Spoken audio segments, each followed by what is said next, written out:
మిరై cinema చూసేశాను భయ్యా. Cinema చూశాక నా ఫీలింగ్ అయితే జస్ట్ ఓకే అనిపించింది భయ్యా.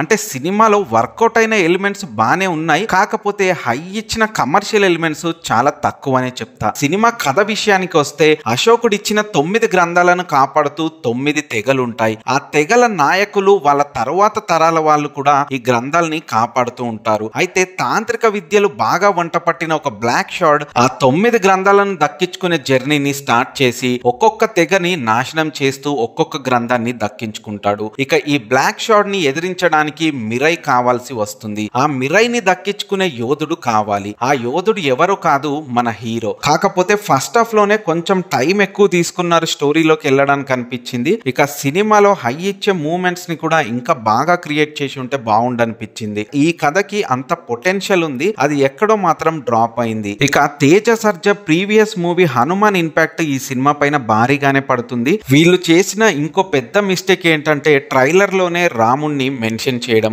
ఎందుకంటే ఆ ఎపిసోడ్ హనుమాన్ లో ఉన్నంత డెప్త్ ఇంపాక్ట్ తోనైతే ఉండదు, కాకపోతే ఈ సినిమాలో కూడా రైట్ ఇంపాక్ట్ లోనే ఆ సీన్ ఉంటుంది. ఓవరాల్ గా మిరై సినిమా గురించి నా మాటలో చెప్పాలంటే ఇది వన్ టైం వాచబుల్ మూవీ అని నా ఫీలింగ్ భయ్యా. మీరు గనక ఈ సినిమాని చూసినట్లయితే మీకేమనిపించిందో కిందున్న కామెంట్ బాక్స్ లో కామెంట్ చేయండి.